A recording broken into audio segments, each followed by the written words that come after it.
Selamat datang buat kalian semua yang baru menonton channel ini. Oke, pada episode sebelumnya, kita diperlihatkan Pirodaka mengeluarkan cermin ajaibnya. Tang Sangjang dan murid-muridnya pun dibuat kebingungan. Oke, tanpa berlama-lama mari kita tonton videonya. Dan tiba-tiba Xiaoyu menghilang bersama dengan para arwah jahat tadi. Yihu dan Bailong pun panik mencari Xiaoyu. Bailong menanyakan kepada Yihu karena tadi posisi Xiaoyu bersama dengannya. Tang Sangjang pun mulai mencari penyebab permasalahannya, dan menurutnya cermin inilah letak permasalahannya. Xiaoyu pun bingung karena hanya tinggal dia seorang. Akhirnya, Tang Sangjang pun mulai menemui inti permasalahannya. Ternyata mereka terhisap masuk ke dalam dunia cermin. Xiaoyu berada di sisi cermin yang satunya lagi, ucap Tang Sangjang. Bailong pun mencoba untuk menembus cermin itu. Lalu ia pun terkejut, yang ia lihat adalah Jenderal Surga Selatan. Mereka tak tahu harus berbuat apa karena mereka sudah dimasukkan ke dalam cermin. Semua tindakan untuk kabur dari dunia cermin ke dunia nyata tidak akan berhasil, ucap Jenderal Surga Selatan. Dua star dari surga kegelapan pun memuji kehebatan Jenderal Surga Selatan karena sudah membereskan mereka dalam waktu sekejap. Dan hanya wanita naga itu yang tersisa. Dia tidak mungkin melawan, ucap salah satu star itu. Dan Bailong pun mencoba menghancurkan cermin itu. Tang Sangjang pun menghentikan usaha Bailong untuk menghancurkan cermin itu. Cermin ini hanya bisa dihancurkan dari luar, sedangkan kita terperangkap di dalam. Jangan bertindak sembarangan, ucap Tang Sangjang. Yang Tang Sangjang tahu, alat suci itu perlu hubungan hati dengan pemiliknya. Semakin kuat alat suci tersebut, semakin dalam juga hubungan tersebut.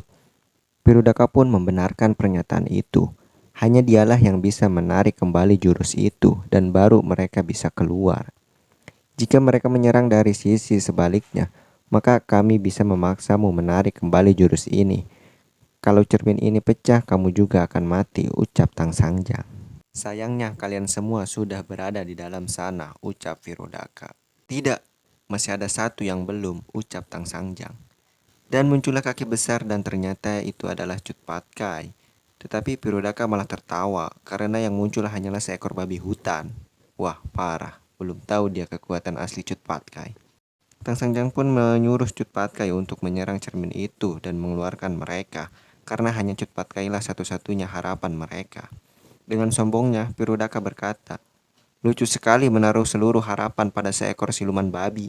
Dan apa yang bisa siluman babi lakukan, ucap Pirodaka. Pirodaka pun mengeluarkan salah satu harta karunnya, yang ternyata itu adalah gurita raksasa. Cut Patkai pun langsung diserangnya. Xiaoyu pun terkejut melihat gurita raksasa itu. Xiaoyu pun memberitahu Cut Patkai bahwa gurita itu sangat ganas dan menyuruhnya untuk menghindar. Cut Patkai pun tertangkap oleh gurita raksasa itu dan membuatnya terjatuh. Ketika Cut Patkai mencoba melepaskannya, tentakel dari gurita itu ternyata terdapat seperti duri-duri kecil di bagian tentakel gurita. Dan Xiaoyu pun memberikan semangat agar Patkai jangan kalah dengan gurita besar itu. Ketika Xiaoyu memberikan semangat pada Cut Patkai, tiba-tiba Jenderal Surga Selatan sudah ada di belakangnya. Jelmaan kitab ajaib yang terkenal Nona Xiaoyu, akhirnya kita berjumpa, ucap Pirodaka. Dan seketika itu juga Pirodaka menangkap Xiaoyu. Kamu memiliki kemampuan yang tak terbatas. Tidak seharusnya disia-siakan pada hal yang tak berguna. Ikutlah denganku, ucap Pirodaka. Karena kekuatan Xiaoyu bisa membantu dunia langit dengan bayangan gelap dan menekan semua makhluk. Dan tiba-tiba terdengar suara, "Hei, aku tidak mau. Kamu tidak dengar?" Pirodaka pun terkejut mendengar itu, dan ternyata itu adalah suara Cut Patkai yang berhasil mengalahkan dan memakan gurita itu. Sambil memakan gurita itu, Cut Patkai berkata tidak akan membiarkannya berbuat sesukanya. Pirodaka pun mengamuk karena gurita kesayangannya telah dimakan oleh Cut Patkai. Rasanya lumayan juga. Kamu mau? Ucap Cut Patkai kepada Pirodaka. Dan dengan gurita itu Cut Patkai menyerang Pirodaka, tetapi ia masih bisa lolos. Dengan semangatnya, Xiaoyu memberikan semangat kepada Cut Patkai. Cut Patkai dengan cepatnya menghantam Pirodaka dengan jurus sundulan babi emosinya. Para Star Kegelapan pun tercengang melihat itu, dan Pirudaka pun terlempar jauh dan senjata yang digunakan Pirudaka pun terjatuh berhamburan.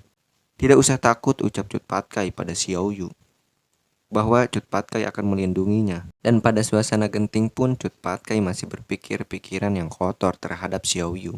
Hahaha, dasar babi gemblung. Dan ternyata Pirudaka masih bisa bangkit. Pirudaka pun berkata bahwa kekuatan barbar Cut Patkai tidak boleh diremehkan. Makanya jadi orang jangan sombong dulu, bos. Pirudaka pun marah dan berkata, biar kamu rasakan cara mati yang berbeda. Dan akhirnya episode kali ini berakhir di sini. Jangan lupa jika kalian suka channel ini, kalian like and subscribe. Terima kasih.